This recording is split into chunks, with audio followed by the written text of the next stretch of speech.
அன்புள்ள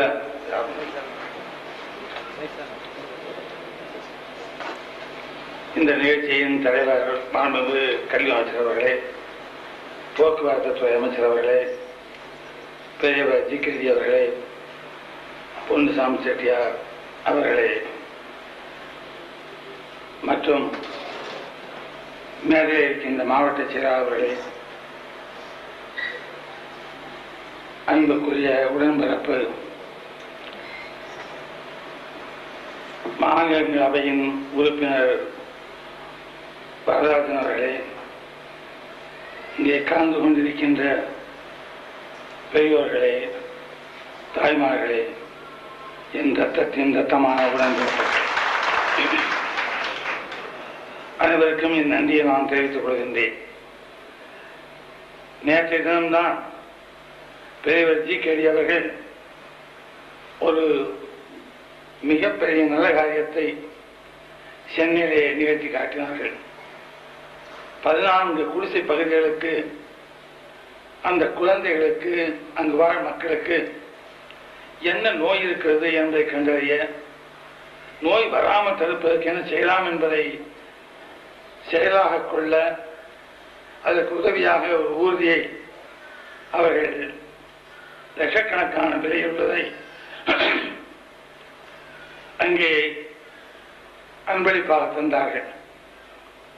இங்கே ஏறக்குறைய 4 லட்சத்துக்குரிய காசோலையை வெள்ள நிவாரணத்துக்கு தந்திருக்கின்றார்கள். நேற்றிடம் சொன்னேன், நான் கொடுத்து சிவந்தகை கூடியவன் என்று சொன்னார். நேற்றும் அங்கே சொன்னேன், இப்போது வாங்கி என் கை சிவக்கிறது. நான் சொல்லியது மறுபடியும் அதை தொடர்கதையாக்கி விட்டிருக்கின்றார்கள் என்பதை எண்ணும்போது இது மக்களுக்கு போய் சேருவதால் இன்னும் நிறைய என் கை சிவக்க வேண்டும் என்று நான் விரும்புகின்றேன். இந்த நிகழ்ச்சியை நாளையிடம் வைத்திருக்க வேண்டும். ஆனால் தவிர்க்க முடியாமல் நான் நாளை காலையிலே இங்கே இருக்க வேண்டிய அவசியம் இருந்தது. அதைவிட 2ஆம் தேதி என்ற நாளிடம் நான் ஜெர்மனிக்கு புறப்படுவதாக இருந்தது. ஜெர்மனிக்கு புறப்பட்டு போய் ஏறத்தாழ 3-4 வாரங்கள் பல மேலாளர்களை சுற்றிவிட்டு தொழில்துறையிலே பல காரியங்களை செய்வதற்கு வசதியாக தொடர்புகளை ஏற்படுத்திக் கொண்டு வர வேண்டும் என்பதற்காக அந்த திட்டம் தீட்டப்பட்டிருந்தது. ஆகவேதான் இதை மாற்றி வைத்துக் கொள்ள முடியுமா என்று கேட்டேன். யாரும் எளிதில் ஒத்துக்கொள்வது கிடையாது. எவ்வளவோ காரணத்தை சொல்வார்கள். எப்படியோ உடன்பிறப்பு வரதராஜன் அவர்கள் ஒரு சிறிதும் அதை பற்றி சிந்திக்காமல் வைத்துக் கொள்ளலாமே என்றார்கள். நான் அதிர்ச்சியுற்று போனேன். வேண்டாம் என்ற நிகழ்ச்சியை மாற்றுவதற்காக இதை சொல்லுகிறாரா என்று கூட எண்ணினேன். அவ்வளவு விரைவில் அதை ஏற்றுக்கொண்டார்கள். ஆனால் ஏற்றுக்கொண்ட பிறகு இவ்வளவு சிறப்பாக அவரால் நடத்தி காட்ட முடியும் என்பதை செயலிலே காட்டியிருப்பது உண்மையிலே அவருடைய திறமைக்கு ஒரு எடுத்துக்காட்டாகும். என்னை பொறுத்தவரையில் நாட்டியங்களை அவ்வப்போது பார்க்கக்கூடிய வாய்ப்பை பெற்றிருக்கின்றேன். ஆனால் நாட்டியத்திலே எனக்கு அவ்வளவு பரிச்சயம் இல்லை என்பதை எல்லோரும் ஒத்துக்கொள்வார்கள். ஆனால் வழுவூர் சாமராஜ் அவருடைய தந்தையை பல ஆண்டுகளாக நான் அறிவேன். அவரும் நானும் சினிமாவில் ஒன்றாக நடித்திருக்கிறோம். இது சாமராஜ் கூட தெரியுமோ என்னமோ எனக்கு தெரியாது. அந்த அளவுக்கு எனக்கு அவருக்கும் தொடர்பு உண்டு. அந்த பரம்பரை நல்ல பரம்பரை என்பதை நான் இங்கே சுட்டிக்காட்ட வேண்டியது என்னுடைய கடமையாகும். ராமையா பிள்ளை அவர்களுக்கு என்று ஒரு தனி பாணி உண்டு.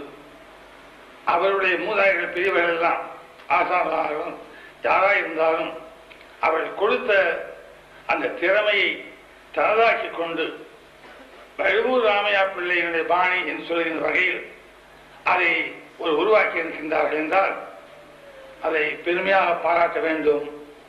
அதை அப்படியே தன்னுடைய சொத்தாக மாற்றி வைத்திருக்கிறார். அதிலும் சில மாற்றங்கள் செய்திருக்கிறார் அவருடைய மகன் தந்தை போல என்பதை இங்கே நான் குறிப்பிட விரும்புகிறேன். கைவழி நயனம் செல்ல என்ற அந்த பாடலை சொல்லிவிட்டு அதோடு நிறுத்திவிட்டார்கள். நயனம் சென்ற இடத்தில் மனம் செல்ல வேண்டும் என்பது தொல்காப்பியத்தின் அறிவுரை. அந்த மனம் சென்றால் போராது, அதை லயிக்க வேண்டும். அதுதான் கண் எங்கே போகிறதோ அந்த கண்ணோடு தன் மனம் சென்றால்தான் அந்த பாவம் பூர்த்தியாகும், அங்கே லைஃப் ஐக்கியம் இருக்க முடியும். அதுபோல நான் பல நாட்டிய கச்சேரிகளை பார்த்து பாராட்டி இருந்தாலும் செல்வி ஜெயந்தியை பார்த்து நான் அதிசயப்பட்டேன் என்பதை மட்டும் இங்கே சொல்லித் தர வேண்டும். சிலர் பார்ப்பார்கள், பரதகை போனால் பார்ப்பார்கள், அதே போல இடதுகையை நீட்டும் போது அவர் பார்ப்பதில்லை. கையை பின்னால் சுழற்றி கொண்டு வரும்போது கண்களும் தலையும் அதுபோல் திரும்பி வர வேண்டும். ஆனால் வலதுகை பக்கம் செய்வது போல இடது பக்கம் அந்த அசைவு இருக்காது. தாளங்கள் பாவங்கள் காலை தூக்கி வைக்கின்ற நிலைமைகள் வேறெல்லாம் ஒரு பக்கம் எப்படி இருக்க வேண்டுமோ மறுபக்கமா அப்படி இருப்பது பூர்த்தியான நிலைமைகள் பல பேரும் நம்மால் பார்க்க முடிவதில்லை. ஆகவே இந்த இடம் அதை முழுமையாக கண்டதில் நான் பெருமை அடைகின்றேன். குதிக்கும் பொழுது ஐயோ எந்த எண்ணம் வரக்கூடாது, குதிக்கிறார்களா இல்லை பந்து அங்கே தெரித்து போகிறதா என்ற ஒரு சந்தேகம் நமக்கு வர வேண்டும். பூ போன்ற என்று சொல்வார்கள். இந்த பூப்பந்து எடுத்து போட்டால் கைக்கும் வலிக்கக்கூடாது, அந்த பூவுக்கும் கசங்கு விழுந்த நிலைமை ஏற்படக்கூடாது. அதை போல் தன்னுடைய உடம்பை அவர் குதித்து நாட்டியத்திலே அவர் தன்னுடைய கரையை காண்பிக்கும் போது அவர் குதிப்பதாக நமக்கு தெரியவில்லை. ஏதோ ஒரு குழந்தை துள்ளி விளையாடுவது போல் தான் நமக்கு தெரிகிறது. அந்த அளவுக்கு தன்னை பக்குவப்படுத்தி வைத்துக் கொண்டு இந்த கலையை ஆர்வத்தோடு அவர்கள் ஈடுபட்டிருப்பதை எண்ணும் போது இப்படிப்பட்டவர்கள் நிறைய நாட்டிலே தோன்ற வேண்டுமோ, எப்போது தோன்றுவார்களோ என்றெல்லாம் சொல்ல தோன்றுகிறோம். இருந்தாலும் நான் பெருமையோடு சாம்ராஜை பாராட்டும் பொழுதே ஆசானுக்கு பெருமை சேர்க்கின்ற அந்த மாணவியையும் நாம் பாராட்டியாக வேண்டும். மாணவி சரியாக செய்யவில்லை என்றால் அதனுடைய குற்றம் குறைகள் அப்புறம் சாம்ராஜுக்கு போகும். அதை காப்பாற்றுவது ஒரு மாணவியனுடைய கடமை. இப்பொழுது என்னை பொறுத்தவரையில் சாம்ராஜுக்கு புகழை சேர்த்து கொடுத்திருக்கிறார் மாணவி என்பதை நான் பெருமையோடு சொல்ல முடியும். அவர் கால் நடக்கும் பொழுது முன்னால் வரும்போதெல்லாம் சாதாரணமாக இப்படித்தான் போடுவார்கள், அவள் இப்படி நடக்கிறார். அதை கவனித்த போது எனக்கு ஒரு ஞாபகம் வந்தது. மயில் கால் எடுத்து வைக்கும் போது தூக்கி வைக்கும் போது கொஞ்சம் அப்படி பின்னித்தான் வைக்கும். அதை பார்த்துத்தான் பழகி கொண்டார்களா அல்லது அவருடைய இயற்கையா அல்லது ஆசானுடைய படிப்பினையா என்று எனக்கு தெரியாது. ஆனால் இதை பலரிடம் நான் பார்க்கவில்லை. அதேபோல் மயில் என்ன என்பார்கள், அந்த அசைவு இருக்கிறதே நளினம், அதுவும் எல்லோரும் இருப்பதில்லை. பரதநாட்டியத்திற்கு நான் கேள்விப்பட்டவை எனக்கு தெரியாது, இடுப்பிற்கு கீழே ஒரு பலம் பொருந்திய உடல் நிற்பதாக தெரிய வேண்டும், இடுப்புக்கு மேலே அசைவுகள் நெளிந்து ஆட வேண்டும். பாம்பு எப்படி கீழே தன்னை உடலை வைத்துக் கொண்டு படத்தை எடுத்த பிறகு மேலே இருக்கின்ற பகுதி மட்டும் அசைகிறதோ அதுபோல் நடனமாட வேண்டும். அதை நான் இங்கே கண்டேன். அதை சொல்லுவதை நான் மகிழ்ச்சி அடைகின்றேன். அதோடு நவரசம் என்பார்கள். நவரசம் என்பது பின்னாடி சேர்க்கப்பட்டதை தவிர தொல்காப்பியத்தில் சொல்லியிருப்பது எண் சுவைதான். தமிழர்களுக்கு 8 சுவைதான்.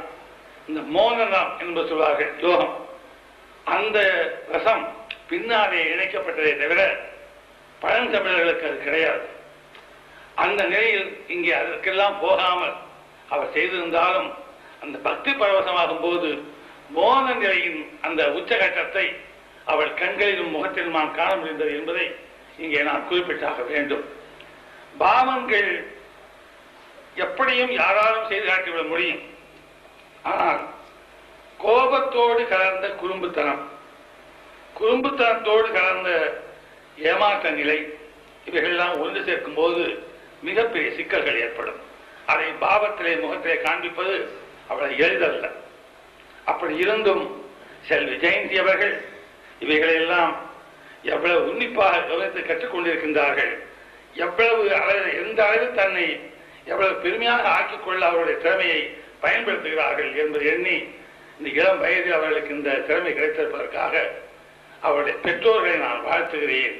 அந்த செல்வி ஜெயந்தி பல்லாண்டு இந்த கலையில் உலகிலே மக்களுக்கு என்றல்ல, தன் மனத்திற்கு அதை நிரம்ப கொடுக்க வேண்டும் என்று கேட்டுக்கொள்கின்றேன். பாடுகின்றவரும் ஆடுகின்றவரும் முதலில் தன்னை திருப்திப்படுத்திக் கொள்ள வேண்டும். பிறருக்காக பாடுவது என்பது அவள் சரியாக வராது. பிறருக்காக ஆடுவது என்பதும் சரியாக இராது. அவர்களுடைய சுவை எதை விரும்புகிறார்களோ அதை ஆடுவது என்று வந்துவிட்டால் தன்னுடைய மனத்திற்கின்ற உயிருக்கின்ற உரிமை அது போய்விடும். ஆகவே தன் மனதிற்கு உரிமை இருக்கிறது என்றால் அந்த உரிமைக்கு அடையாளம் தன்னை கண்ணாடியிலே பார்த்து ஆடுகின்ற எந்த நாட்டிய பயிற்சி பெற்றவர்களும் தன் உள்ளத்தில் ஒரு நிம்மதியை பூர்த்தி செய்துவிட்டோமா இல்லையா என்பதை பற்றி கேள்விக்குறியாவது எடுத்துக்கொண்டு அதுக்கு பதில் சொல்லிவிட்டோம் என்ற திருப்தியை, அது பதில் சொல்ல வேண்டும் என்ற முயற்சியை எடுப்பதற்கு முயன்றார்களானால் அப்படி யார் இருப்பார்கள் என்று நான் எண்ணி பார்க்கிறேன். செல்வி ஜெயந்தியாக இருக்க முடியும் என்று நான் சொல்ல கடமைப்பட்டிருக்கின்றேன். அந்த அளவுக்கு தன்வயப்பட்டு தனக்காக அவர் ஆடுகிறார்கள். தன் மன நிம்மதிக்காக, திருப்திக்காக, அவர் பூர்த்தி செய்வதற்காக தன் கலை உணவை பயன்படுத்துகிறார் என்பதை எண்ணி நான் எப்படி பாராட்டுவது என்று தெரியாமல் வார்த்தைகளை தேடிக்கொண்டிருக்கின்றேன். அவர்கள் இதேபோல் மேலும் மேலும் பல விதமான நாட்டிய பயிற்சிகளை கற்றுக்கொள்ள வேண்டும். பரதநாட்டியத்திற்கு உதவியாக கூச்சிப்படி இருக்கிறது, கதக் இருக்கிறது, அதுபோல ஒடிசா நடனம் இருக்கிறது. இவைகளெல்லாம் தனித்தனியாக கற்றுக்கொண்டால் இந்த பரதநாட்டியத்தின் பெருமை இன்னும் அதிகமாக அவர்களுக்கு தெரிய முடியும் என்று நான் கருதுகிறேன். மக்களும் தெரிந்து கொள்ள வேண்டும். இருவரை பேச வைத்து ஒருவர் ஒரே சப்ஜெக்டை கொடுத்து ஒரே